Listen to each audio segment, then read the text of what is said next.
드리게 되었습니다.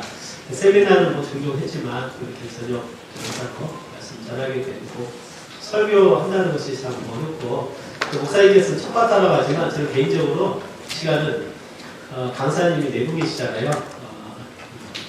말씀은 양식이기 때문에 에피타이저. 그래서 주 메뉴는 내일하고 모레날 나와요. 에피타이저 하셔서 좋겠다는 생각이 듭니다. 모처럼 많이 피곤하시죠? 아니요. 저는 굉장히 피곤합니다. 9시에 출발해갖고 4시 한 40분에 도착한 것 같은데요. 그래서 피곤하지만 그래도 빨리 매를 맞고 끝나게 좋겠다 생각합니다. 모처럼 참 감사하고 예, 감사합니다. 하다가 졸지 않으셨으면 큰 격려가 되고 자, 하나님의 말씀은 출애굽기 3장 4절 5절 말씀으로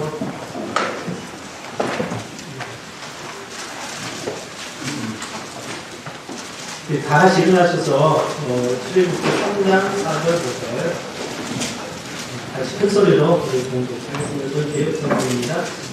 큰 소리로 다시 공부하겠습니다. 시작. 여호와께서 역사하고 모든 것을 보십니다. 하나님이 떨기나무 가운데서 모세야 하나님이 너의 속옷은 거룩한 입안에서 신뢰해 주셨다. 오늘은 모세를 통하여 배우는 목회자의 부르심이라는 제목을 가지고 말씀 나누겠습니다. 오늘은 평소에는 교회에서는 강해설을 하는데요. 주제 설교를 통해서 목회자의 부르심이라는 주제를 가지고 말씀드리겠습니다. 다 같이 말씀을 기도하겠습니다. 아버지 하나님, 주님의 크고 놀라우신 사랑 가래를 감사를 드립니다. 하나님께서 우리를 사랑하사 우리를 죄악 가운데 구원하시고 또 하나님의 종으로 부르셔서 주의 피로 사신 교회를 섬길 수 있는 또 인도할 수 있는 특권 주셨음을 감사를 드립니다. 아버지 하나님, 정말 주님의 재림이 가까운 이때에 우리가 감당해야 될 사명이 많고 또 무거운 짐들이 있습니다. 그러나 이 우리의 가는 길이 너무나 영광스럽고 또 주님이 가신 그 길을 가는 것이기에 우리가 기쁨으로 또 우리가 담대함으로 나가길 원합니다. 아버지, 오늘 말씀을 통해서 우리의 부르심이 무엇인가 다시 한번 확신하며 다시 그 부르심 위에 우리 자신을 헌신하고 던질 수 있는 은혜 주시옵소서. 이 시간 하나님의 성령이 우리를 충만케 하시고 이곳에 하나님의 종들을 모였사오니 아버지께서 기뻐하시며 우리 모든 목사님들에게 새로운 힘과 은혜와 능력 부으시는 축복이 있게 하여 주시옵소서. 예수님의 이름으로 기도드리옵나이다. 아멘.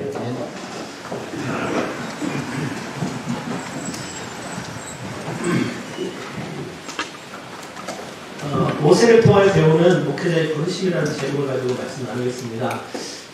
정체성이 참 중요한 것 같습니다.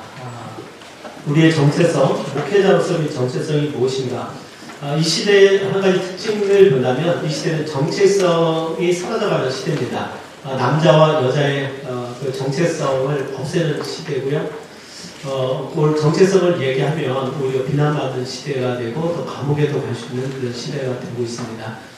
사람들이 자신이 누구인가를 그것에 대해서 정말 드러내지 않으려고 하고 또 스스로 하나님이 우리에게 주신 어떤 정체성을 자신의 자의적인 해석을 통해서 주관을 가지고 또 바꿔서 자기가 살고 싶은 그 삶을 살아가는 이 시대가 아닌가 생각이 됩니다. 그래서 오늘날 가정도 남편과 아내의 정체성이 좀 바뀌고 있고 또 자칫하면 교회에서도 목회자와 성도의 정체성이 모호해질 수 있는 이런 시대에 살아가고 있지 않나 우리 자신들을 돌아보길 원합니다. 많은 분들이 목회 현장이 참 어렵다라고 이야기를 하고 또 많은 피부로 느끼고 있습니다. 코로나 기간이 굉장히 어려웠다고 하지만 사실 코로나 기간이 오히려 더 편했던 시기가 아닌가 생각이 돼요. 오히려 코로나 기간에는 어떻게 보면 코로나에 대한 그런 두려움 때문에 많은 사람들이 위축돼 있었는데 이제 코로나 끝나고 나니까 실제적으로 삶의 피부로 오는 성도들의 삶 가운데 경제적인 위기가 찾아오는 통해서 이제 성도들이 굉장히 지금 염려하고 있고 또 앞으로 여러 가지 경제적인 그 공황이나 어려움 속에 우리 앞에 놓여있기 때문에 정말 어려운 때가 지금 우리 앞에 있다라고 생각이 됩니다. 저도 개인적으로 코로나 기간에 어려웠지만 그러나 그때는 정말 하나님 말씀에 더 집중할 수 있었고 연구할 수 있었고 뭐 사회 분위기가 그러니까 큰 어려움이 있었지만 그러나 크게 피부로 어려웠다고 느끼지 않습니다. 오히려 재정도 그 당시 국가 재난지원금이 많았기 때문에 더 늘어나고 있었고 또 실제적으로 저희들이 하나의 은혜로 코로나 때 우리 친교회 정말 그 어려운 교회들을 위해서 한 20교회가요 저희들이 헌신해서 또 저희도 모금을 보내주기도 했는데 코로나 끝나고 나보니까 실제적으로 이제 저희 교회 같은 경우도 건축을 했지 않습니까? 이제 금리가 벌써 재계약을 하러 가니까 2배가 다 올라버리는 거예요.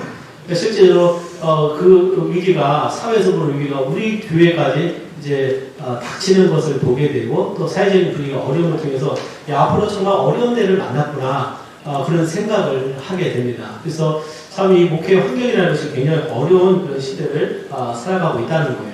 그러나 이 어려운 때에 우리 확실히 것은 어려울수록 우리의 소명은 강해지고 또 우리의 정체성, 목회자는 우리의 정체성과 확신이 우리로 하여금 굳건히 우리로 하여금 믿음 위에 서게 하고 하나님 맡기신 교회를 향한 포기할 수 없는 그런 열정을 갖게 한다고 믿습니다. 정말 우리 친구들 보더라도 코로나 기간에 장로교회나 일반 교단들의 교회들이 약 10,000개의 교회 이상이 문을 닫았다고 하는데 그래도 우리 자부심은 우리 친교에서 한 교회도 교회가 문을 닫은 적이 없습니다.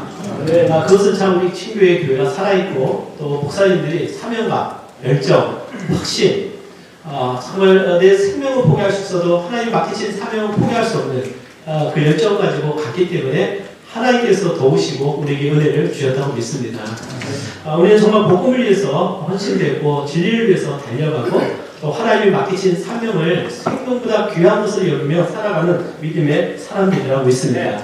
그러나 우리가 살아가는 이 목회의 환경은 정말 어려운 시대를 만나가고 있습니다. 굉장히 사회가 냉담. 제가 폴체플 목사님께서 서울에 오셔서 그때 말씀 드렸을 때도 코로나 기간이 지나면서 나타나는 현상이 냉담함이라고 표현했는데 실제적으로 교회적인 현상들을 보게 되면 정말 무기력해지는 또 냉담해지는 이런 시대를 맞이하고 있고 또 사회에서는 교회를 향한 그 시선들이 곱지 않은 통해서 2배, 3배의 어려움 속에 우리가 주님 맡기신 사명을 감당해야 된다는 것이죠. 오늘 본문에 보면 모세가 태어났던 시대도 굉장히 어려운 시대를 살았습니다. 어쩌면 우리보다 더 어려운 때에 모세는 애굽의 노예로 이스라엘 민족이 고통당하고 억압당하고 그야말로 노예로 살아가던 그 시대에 하나님께서 모세를 부르셔서 내 백성을 인도하라는 그 사명을 주신 것들을 보게 됩니다.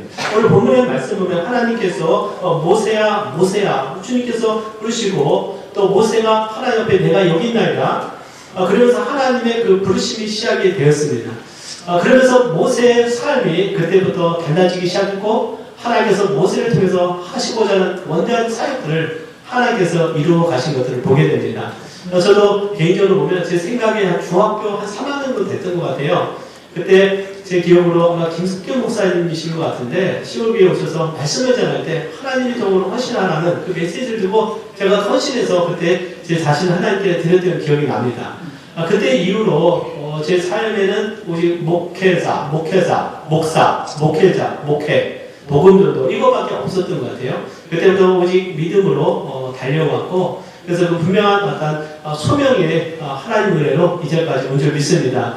여기 계신 우리 모든 목사님들께서도 하나님께서 부르셨기 때문에 하나님께서 우리를 부르셨기 때문에 우리는 싫든 좋든 이 목회의 길을 가야 되고 또 환경이 어떻든 간에 우리는 주님 맡기신 사명을 향해서 달려가야 될 줄 믿습니다. 그래서 오늘 모세가 하나님께서 그 어려운 때에 부르셨을 때 모세는 그러면 어떤 사명을 감당하느냐? 하나님께서 모세를 부르셨을 때 모세가 감당해야 될 직분이 무엇이냐 하는 거예요. 저는 3가지로 모세의 그 생애를 공부하면서 3가지를 발견하는데요. 모세는 이스라엘 자손들에게 왕과 같은 영적 지도자였습니다. 하나님께서 이스라엘 자손의 지도자로 일단은 왕이 없는 시대이기 때문에 모세가 왕이었죠. 그 다음에 또 모세는 이스라엘 백성들에게 어떠한 사명을 해야 되냐면 하나님의 말씀을 전하는 그런 선포하는 선지자였어요. 물론 대언자 또 선지자였습니다. 그래서 모세는 선지자로서 하나님이 주신 말씀을 이스라엘 백성들에게 온전히 선포해야 되고 또 모세는 또 세 번째 하나님께서 그에게 주셨던 사명은 바로 중보자였습니다. 그러나 어떤 아론이 세워지기 전에 하나님 앞에 또 이스라엘 백성들을 대신해서 나가는 그런 대제사장으로서의 사명을 감당했던 걸 보게 됩니다. 물론 예수 그리스도께서도 우리의 왕이 되시고 우리의 선지자가 되시고 또 우리는 대제사장이 되시는 또 세 가지 어떤 직분으로서 우리에게 다가오신 것들을 보게 되는데요. 중요한 것은 바로 예수 그리스도께서 하나님께 충성하셨습니다.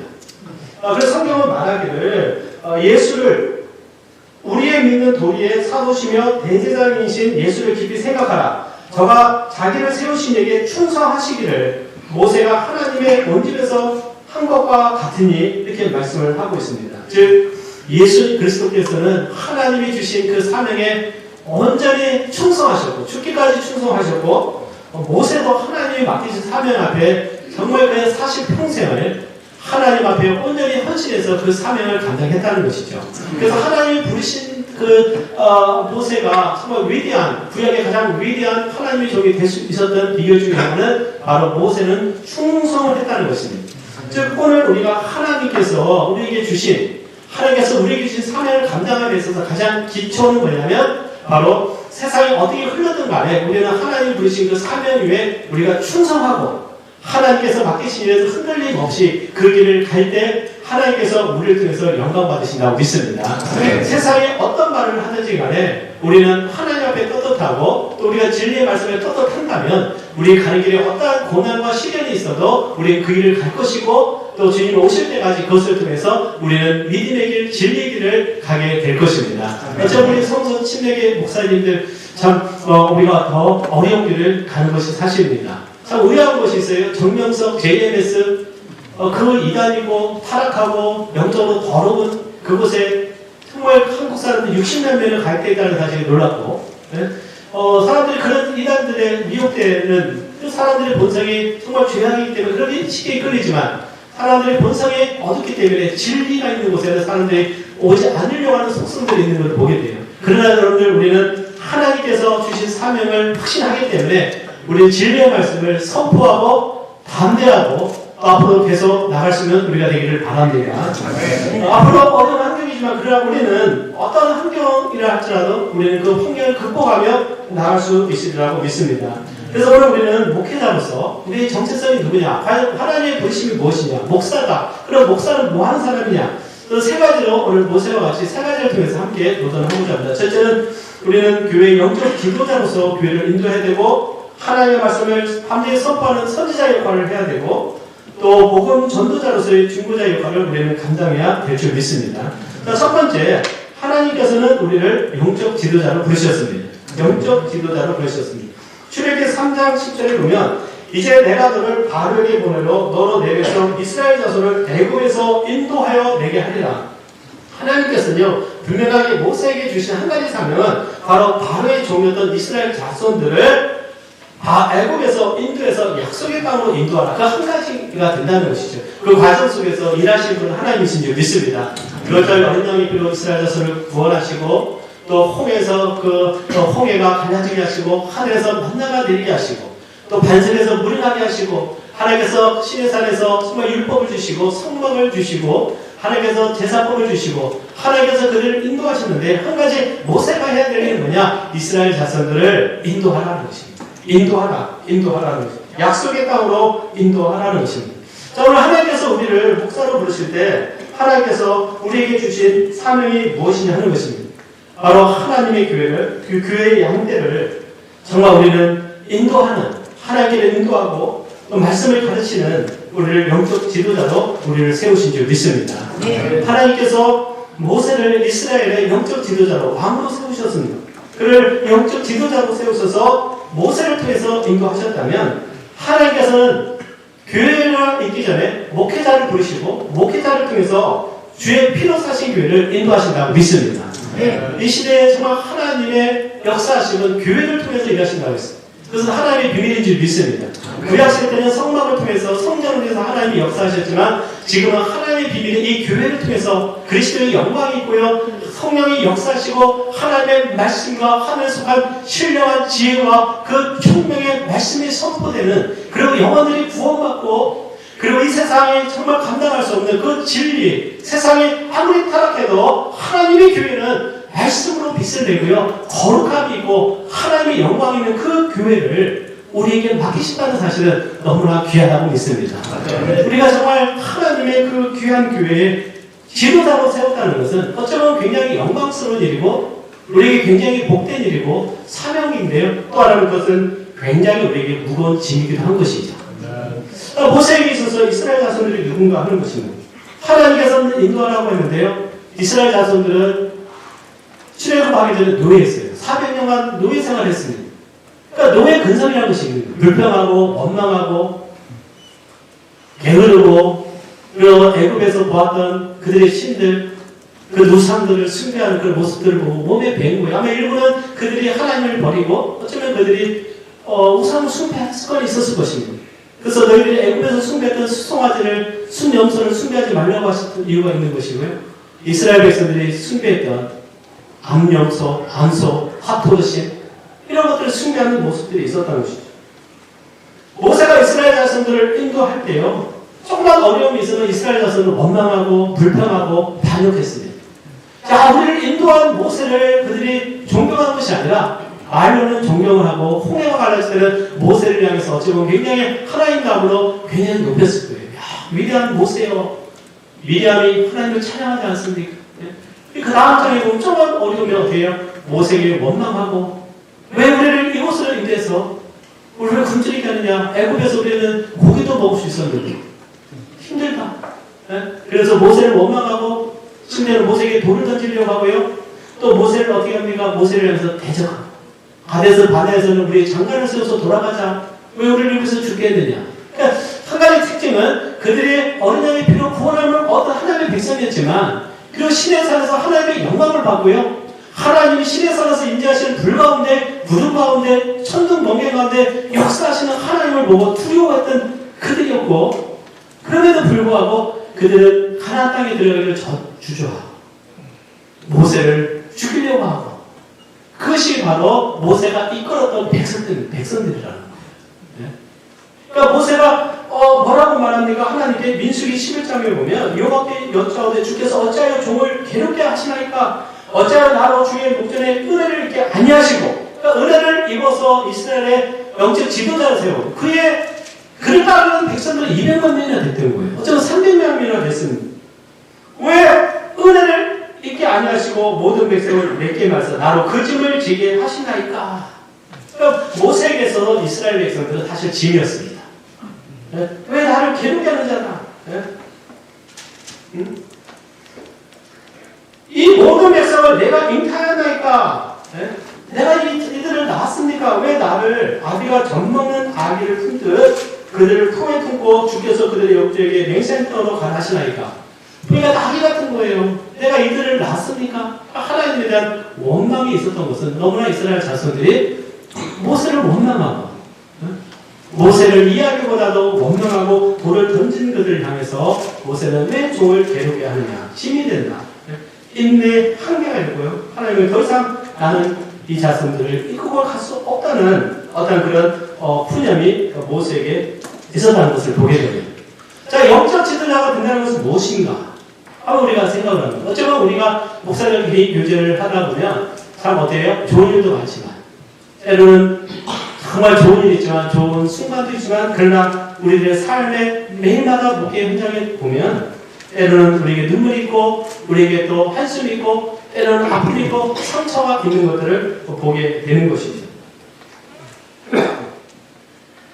사도 바울은 에베소의 장로들 향해서 그러므로 너희가 일깨어 내가 3년이나 밤낮 쉬지 않고 눈물로 각 사람을 훈계하는 것을 기억하라 했어요.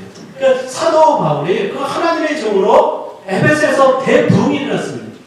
아담의 여신이 있는 그 우상의 중심지에서 하나님의 능력으로 우상의 권세를 깨뜨리고 수많은 사람들이 회개하고 돌아왔어요. 그러나 그들이 과거는 우상을 숭배했고 죄에 쩌들어 있었던 그들을 향해서 말씀을 양육할 때 눈물로 각 사람을 가르치고 훈계했다라고 말씀을 하고 있습니다. 영적 지도자가 된다는 의미는 뭐냐? 주님의 피로 사신 교회를 진다는 의미는 뭐냐? 바로 어떠한 대가를 지불하더라도 교회에 대한 책임을 지는 것이라고 믿습니다. 모세가 없이는 이스라엘 백성들의 출애굽이 없게 되는 것이죠. 모세가 없이는 이스라엘 자손들이 약속의 땅으로 갈 수가 없는 것입니다. 그 40년의 광야 삶을 모세를 통해서 하나님께서 일하신 것을 보게 되는 것이죠. 오늘 우리 목사님들 어쨌든 군대로 말하면 다 완장이 있었어요. 군대가 군대장, 소대장 딱 완장이 있습니다. 영적 지도자와 따르는 자 차이는 뭐냐? 바로 책임감이라고 믿습니다. 책임감이 있는 자는 어떤 상황에서도 비난을 받아들이고 불평을 받아들이지만 원망하지 않는다는 거예요. 그러나 책임감이 없는 사람들은 어떻게 했습니까? 원망과 불평과 비난을 통해서 자신의 책임을 회피하려고 한다는 것이죠. 그러니까 책임감이 있다는 것은 바로 영적 지도자의 모습이라고 믿습니다. 예수님께서 십자가에서 또 우리의 죄를 위해서 십자가에서 그 책임을 지고 우리의 죄에 대한 책임을 대신 지시고 십자가에서 죽으실 때 주님께서 입을 열지 아니하셨다고 했어요. 왜요? 예수님께서 우리의 죄에 대한 책임을 주셨다. 책임을 주셨다. 하나님께서 대제사장 부르시면서요. 지난번에 지금 테일러 선교사님 설교하신 것 중에 대제사장의 백성들의 죄를 책임지라고 하거든요. 그 감당하라는 말이 있습니다. 이스라엘 백성들의 죄를 감당해야 됩니다. 우리가 하나님의 교회를 세워갈 때 우리가 인도하는 우리 성도들 내에서 때로는 기쁨이 있지만 때로는 어려움이 있는 건 사실이죠. 그러나 우리는 하나님 앞에서 우리는 부름을 받은 하나님의 종인 줄 믿습니다. 주의 영광스러운 교회예요. 사탄이 시기하는 교회입니다. 그 사탄에 많은 공격이 있는 것들을 우리가 보게 되는 것이죠.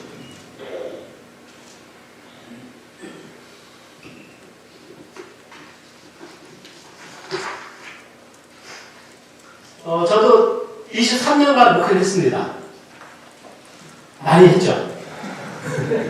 나이에 비해서. 제가 32살인데요. 하나님의 은혜로 아시다시피 저는 또 군대에 나와서 5년간 미국에서 유학하고 와서 하나님의 인도하신 가운데 이제 목회를 가게 아무것도 모를 때 가기 32살. 지금 청년들 보면 33살이거든요. 뭣도 모르고 뭐 아무것도 모르고 한국 정서도 모르고 미국에 있다 왔으니까요.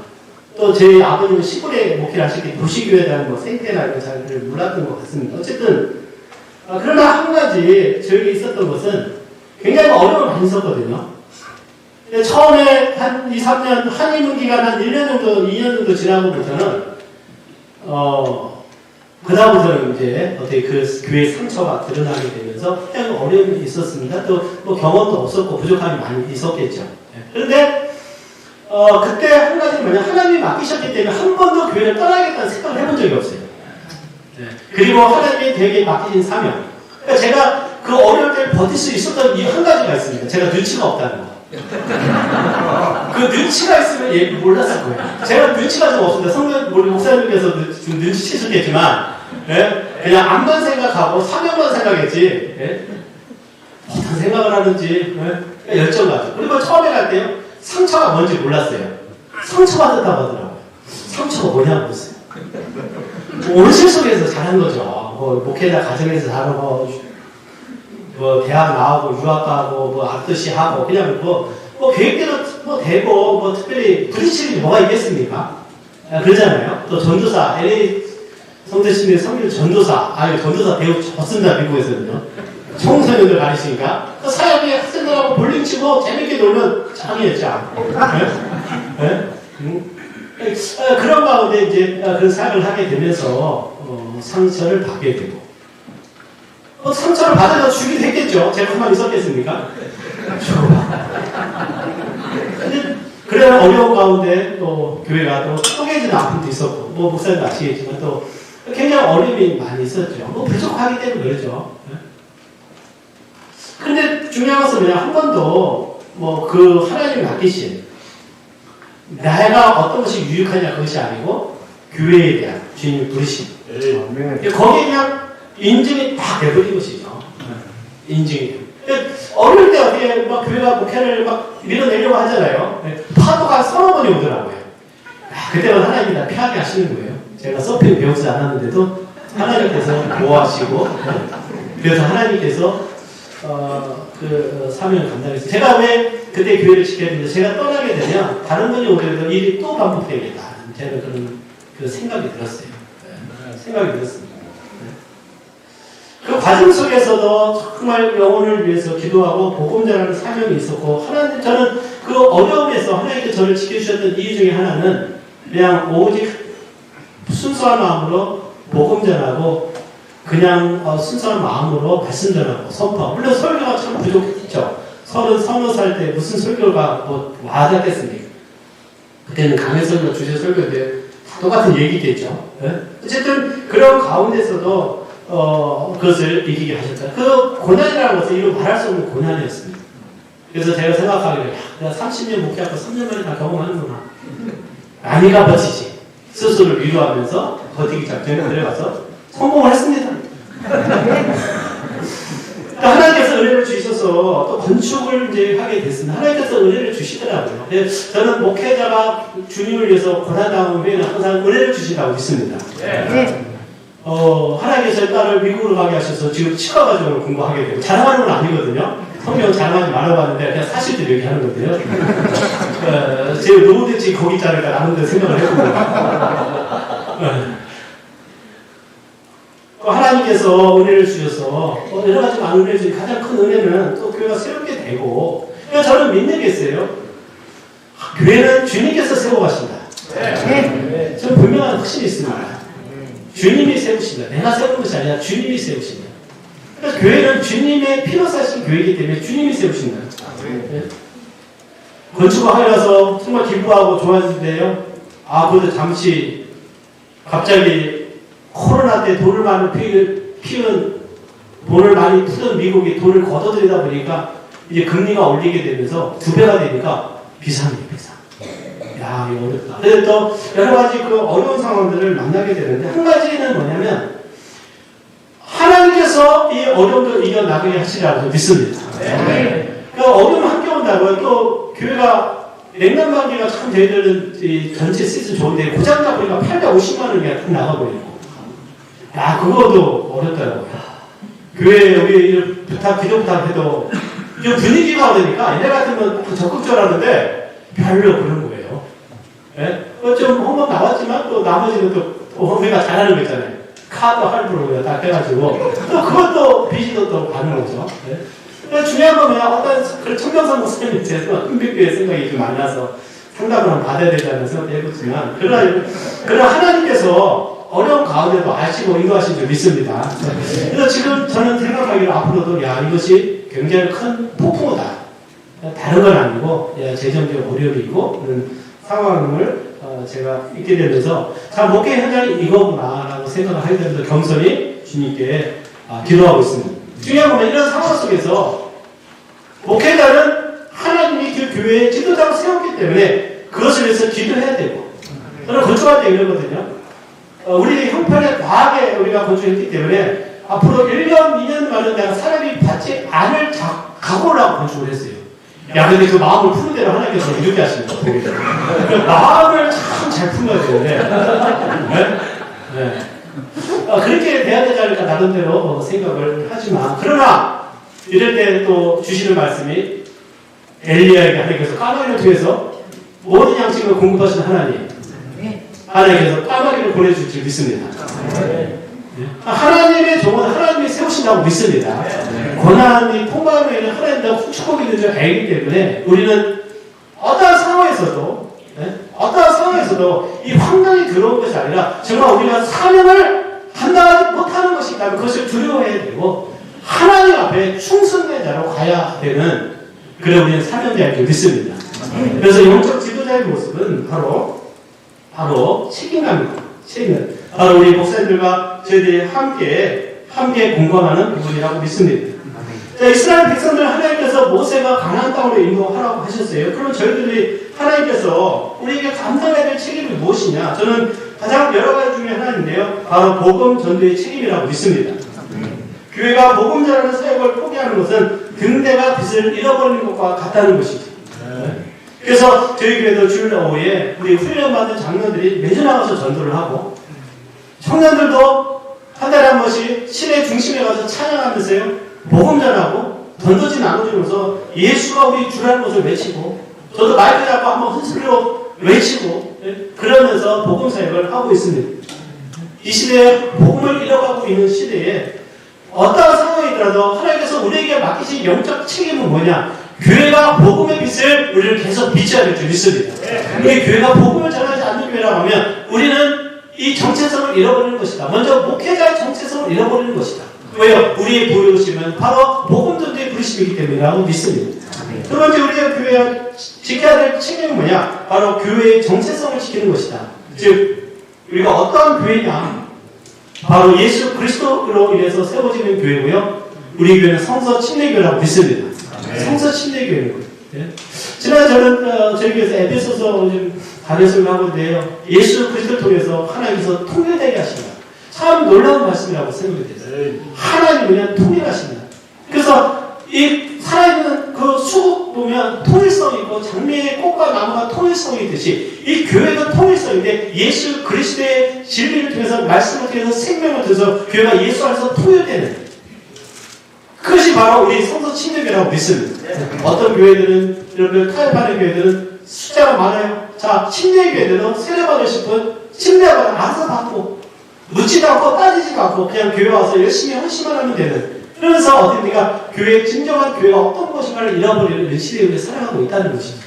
장로교는 천주교에서 세례받으면 인정하고 있고 에큐메니컬 운동을 하고 있고 지금 굉장히 세속화되고 타락한 교회가 있고 더구나 정말 교회가 아닌 교회들은 동성애도 받아들이면서요 예수님이 한대는 그러면서 어딥니까? 정말 진리를 거짓으로 바꾸는 이런 시대에 우리는 정말 하나님의 말씀을 바르게 선포하고 진리만을 선포하는 우리로 세워져야 될 줄 믿습니다. 그것이 바로 우리의 정체성이다. 성서 침례교회였어요.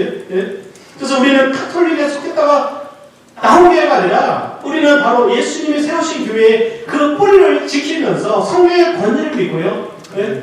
정말 국가와 교회를 분리를 믿고 침례와 주의 만찬을 믿고요. 목사와 집사의 직분을 믿는 우리 근본주의 성서 침례교라고 믿습니다. 그리고 교회는 세상과 성별되어야 됨을 우리는 믿는다는 것이죠. 그래서 우리 교회가 정말 우리가 섬기는 교회가 영적 책임을 믿으면 세속화가 들어가지 않도록 세상에 부정한 것이 들어오지 않도록 순수한 교회로 세워질 줄 믿고요. 그러면서 우리는 교회에 대한 책임을 다할 수 있는 우리가 되어야 될 줄 믿습니다. 그래서 이 시대에 여러분들 하나님 우리의 마음을 보신다. 우리의 마음을 보신다. 정말 교회에 대한 열정, 교회가 우리의 꿈이 되어야 되고 교회가 우리의 소명이 되어야 되고 우리가 해도 안 되는 것이 아니라 우리가 될 때까지 할 수 있는 그런 열정이 필요하다고 믿습니다. 될 때까지 할 수 있는. 그래서 우리가 소명을 잃어버리면 우리가 하나님의 교회보다도 다른 곳에 눈을 돌리게 돼요. 다른 곳에 우리가 정말 어디입니까? 교회는 제쳐두고 우리의 유익을 위해서 다른 곳을 가지고 다른 곳에 어디입니까? 정말 더 신경을 쓴다면 우리는 하나님 앞에 우리의 이 부르심에서 우리는 떠나가고 있다는 거예요. 다시 하나님 앞에 돌아가야 될 줄 믿습니다. 두 번째, 하나님께서는 우리를 선지자로 부르셨다.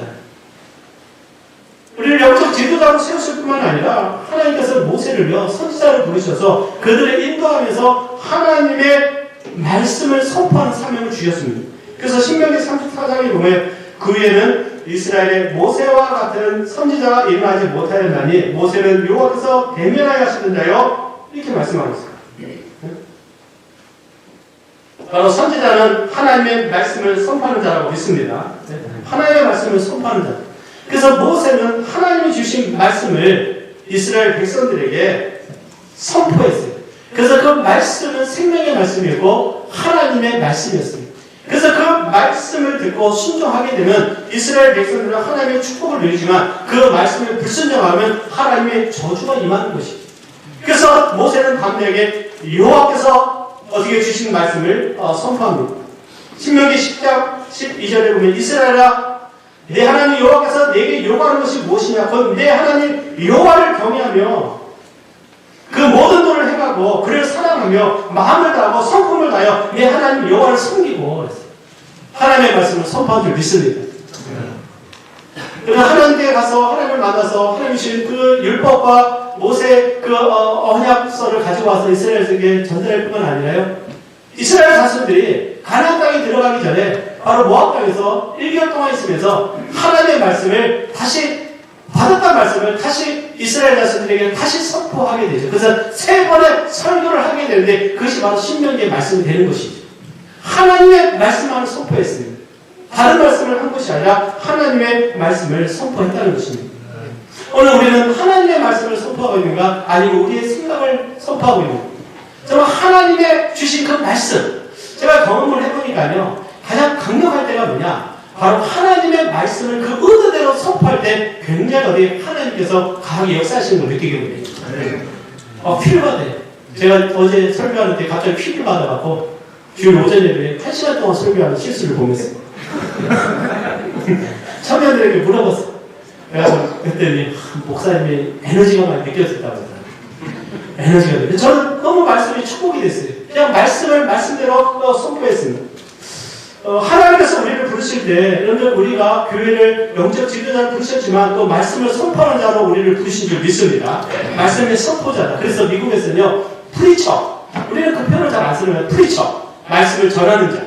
그러니까 우리는 목사님을 주로 많이 하는데 미국은 사실 목사님들 특별히 근본주의 우리 침례교회에서는 그 프리처라고 많이 쓰거든요. 프리처. 그래서 프리치게 막 그러지 않습니까? 말씀을 선포하라는 것입니다. 말씀을 선포하라. 하나님의 말씀을 더하거나 빼지 말고 그 말씀 그대로 하나님의 뜻대로 하나님이 주신 그 말씀의 의대로 선포할 때 하나님의 역사와 성령의 능력이 나타날 줄 믿습니다. 네. 하나님의 말씀은 생명이기 때문에 주의 말씀이 생명이고요. 교회를 살리는 힘이 어디 있느냐? 바로 하나님의 말씀에 있다고 믿습니다. 네. 하나님의 말씀에 있다는 거예요. 하나님의 말씀에 있다는 것입니다. 네.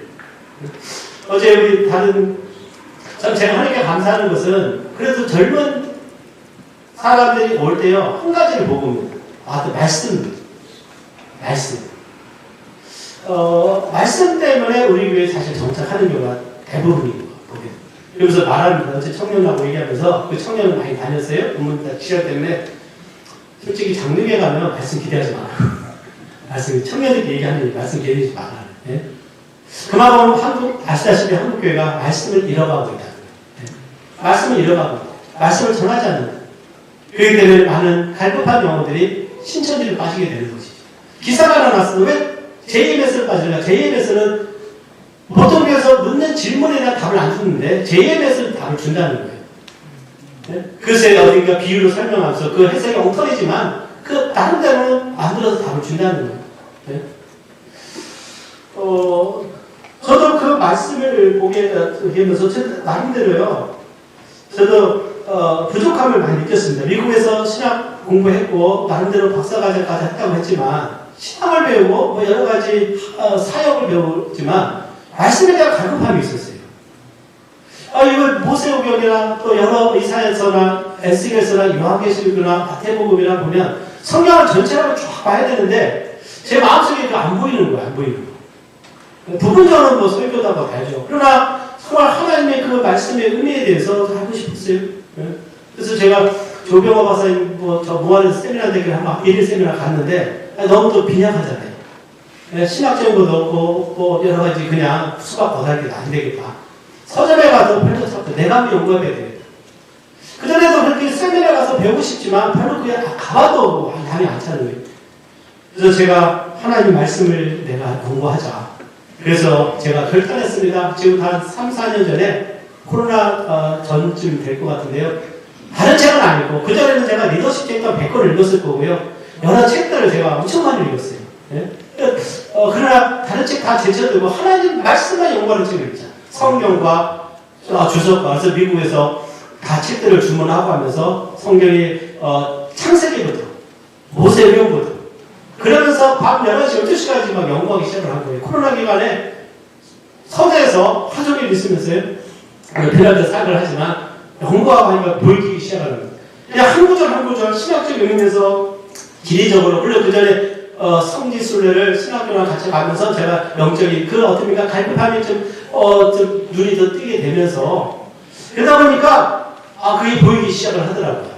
그러면서 저는 나름대로는 모세오경에 대해서는 지금 어느 정도는 많이 이해가 되고 있다. 그래서 제가 아시다시피 창세기를 쓰고 이 출애굽기를 쓴 것은 정말 많은 책들을 읽고 연구하고 거기에 맥을 복음적으로 알면 할수록 뭐냐 우리의 믿음이 귀하다는 깨닫는 거예요. 하나님께서 이스라엘 백성들에게 거룩을 요구하신 거예요. 오늘날 교회의 거룩함. 그 거룩함은 어디냐? 바로 우리가 예수 그리스도 안에서 교회를 세워나가고 예수 그리스도 안에서 세상을 타협하지 않고 예수 그리스도 통일성. 이것이 바로 우리 교회인 줄 믿습니다. 우리가 믿는 성서 침략의 믿음 없이 살 거예요, 이것이. 그래서 이런 어떤 영적 흐름. 그래서 보게 되는 것은 C줄과 낫줄이 서로 연결되어 있듯이 하나님의 말씀이 서로 다 연결돼요. 한 구절에서 전체 성경을 볼 수 있고요. 전체 성경에서 한 줄을 보면서 하나님의 말씀은 마치 어떻게 해요? 우주가 서로 연결되어 있어 하나님의 말씀은 서로 연결되어 있는 이런 것들을 깊이 보게 되는 그런 눈이 열리는 걸 보게 되고 그런 걸 통해서 어때요? 하나님이 주신 은혜들을 더 깨닫게 되는 걸 스스로 제가 볼 수가 있었습니다.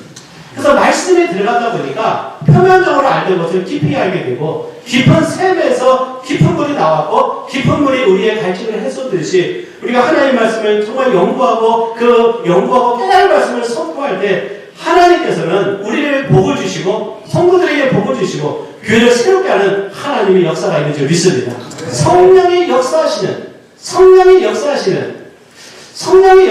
그 말씀의 선포가 오늘 우리는 말씀으로 선포할 때 우리에게 이게 되는 줄 믿습니다. 그렇기 때문에 여러분들 디모데후서 4장 보면요. 너는 말씀을 전파하라. 때를 얻든지 못 얻든지 항상 임쓰라. 하나님께서 우리에게 주신 말씀을 선포하라는 거예요. 말씀을 선포하라. 우리는 정말 하나님의 심정을 가지고 우리가 그 말씀을 선포하겠는가 아니면 말씀을 가져다가 내가 설교를 만들고 있는가. 설교는 하나님이 주신다고 믿습니다. 그 말씀을 주시되 이것을 우리가 선포하게 되는 것이죠. 디모데후서 2장 15절에 보면 네가 진리의 말씀을 옳게 분별하며 부끄러울 것이 없는 일꾼으로 인정된 자로 자신을 하나님 앞에 드리기를 힘쓰라. 부끄러울 것이 없는 일꾼으로 부끄러울 것이 없는 일꾼이 되기 위해서는 진리의 말씀을 옳게 분별하라. 옳게 해석하라. 이거 원어 보니까요. 바르게 해석하라. 그래서 바르게 해석해야 될 줄 믿습니다. 특별히 우리는 성경에 보니까 지금 마지막 시대이기 때문에 정말 성경에서 우리가 찾아야 될 보석이 너무 많다고 믿습니다. 너무나 많은 것이. 그것이 우리의 기쁨이고요. 때로는 그 말씀 때문에 내가 힘을 얻고 그 말씀 때문에 내가 정말 그 힘을 얻어서 열정이 생기고 그 말씀을 기뻐하고 그거 견딜 수 없는 그 심정을 가지고 우리가 말씀을 선포하는 놀라운 역사가 우리 가운데 있기를 바랍니다. 특별히 제가 개인적인 경험은요. 말씀에 깊이 들어가서 묵상하고 연구할 때 제 스스로가 많이 거룩해지는 걸 느낄 수가 있었습니다.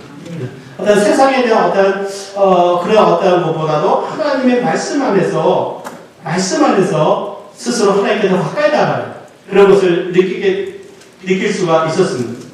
예수님께서 제자들을 부르실 때 갈릴리 바다에서 주님이 주신 사명이 무엇인가요? 그것을 바로 베드로에게 3번이나 말씀하십니다. 내 어린 양을 먹이라. 네가 나를 사랑하느냐? Feed my sheep. 내 양을 먹이라. 하나님의 말씀을 먹이라는 것이죠. 우리는 지상 사명을 우리 강조하고 물론 중요합니다. 그러나 주님께서 베드로를 부르시고 하신 말씀이 갈릴리 바다에서 내 어린 양을 먹이라. 하나님의 말씀을 먹이라. 하나님의 말씀을 먹여서 그 말씀을 가지고 교회를 세우고 말씀으로 든든히 세울 때 하나님의 교회가 든든해지는 역사가 있게 될 줄 믿습니다. 세 번째는요. 하나님은 모세를 중보자로 부르셨습니다. 하나님은 모세를 영적 지도자로 부르셨고요. 두 번째 하나님은 모세를 그런 선지자로 하나님의 말씀을 증거하는 자로 대언하는 자로 세우셨고 세 번째는 모세를 중보자로 부르셨습니다. 그래서 모세는 하나님께 나아가 하나님이 주시는 그 말씀을 가지고 옵니다. 십계명을 가지고 오고요. 율법을 가지고 옵니다. 그리고 백성들에게 그것을 전달하는 역할을 하게 되고 그리고 백성들의 죄를 범했을 때 그 백성들을 위해서 하나님께 나아가서 백성들의 죄를 용서하도록 강구하는 역할을 하게 됩니다. 그래서 모세는 옛 언약 모세 율법의 중보자로 예수 그리스도는 바로 우리의 중보자인 줄 믿습니다. 예수 그리스도께서 우리를 위해서 중보하시듯이 과연 우리는 하나님 앞에 우리의 중보를 무엇인가 하는 것입니다. 이스라엘 백성들이 하나님 앞에 금송아지를 만들어서 하나님이 그들을 진멸할 위기에 처했을 때 하나님 앞에 간절히 중보 기도함을 통해서 하나님께서 이스라엘 백성들을 죄를 용서하시고 구해주셨어요. 친멸하지 않았습니다. 두 번이나 그랬던 걸 보게 돼요.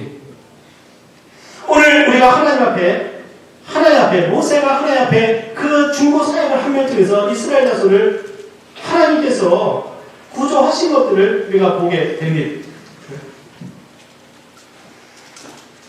오늘 우리도 목사로서 교회 무건짐을 가지고 하나님께 나아가는 중보자의 사역을 감당해야 될 줄 믿습니다.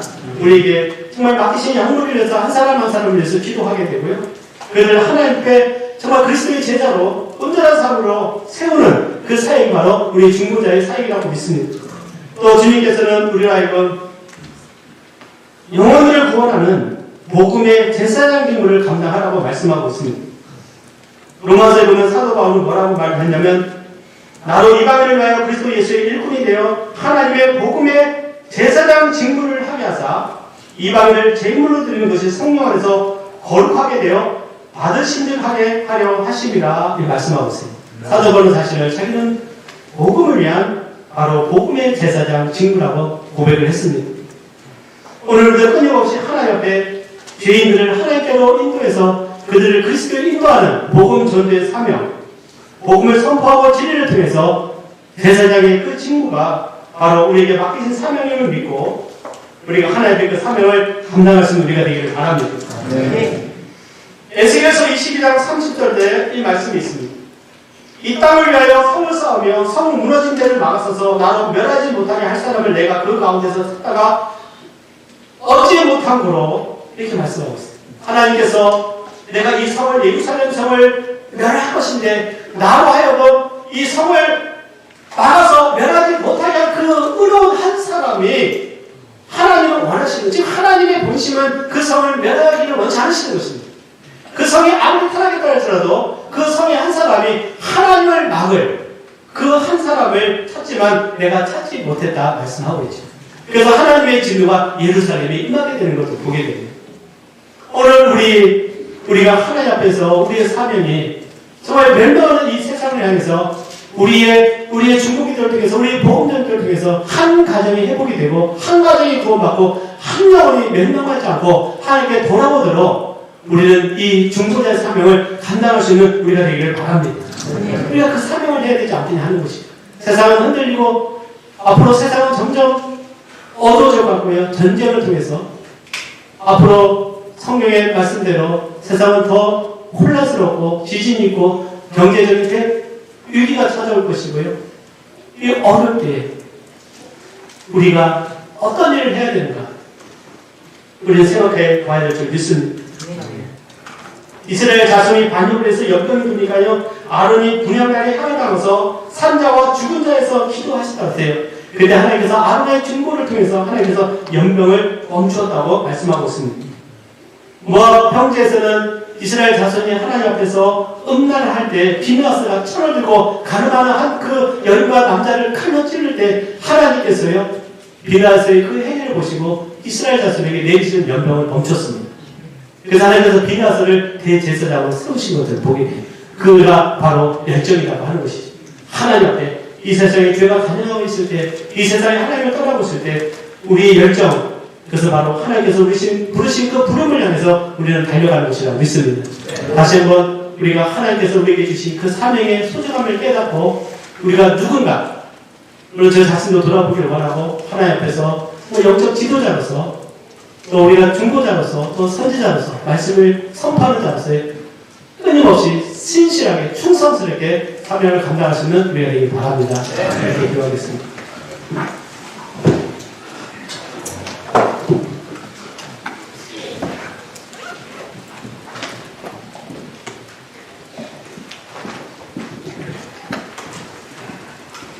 오늘 우리 사역의 현장이 힘들고 어렵고 우리가 사역하는 그 지역이 강박해서 또 우리가 섬기는 교회가 정말 하나님의 뜻 가운데 잘 세워지지 않는 것 같고 우리가 낙심되고 절망하는 것가 있는 걸 보게 됩니다. 우리가 그러나 예수님도 때로는 피곤해하셨고 예수님도 때로는 거절당하셨고 돌에 맞으셨고 채찍에 맞으셨고 기도하며 죽기까지 하셨지만 그러나 그 길은 주님의 하나님의 예배하신 길이고 기뻐하신 길이었습니다.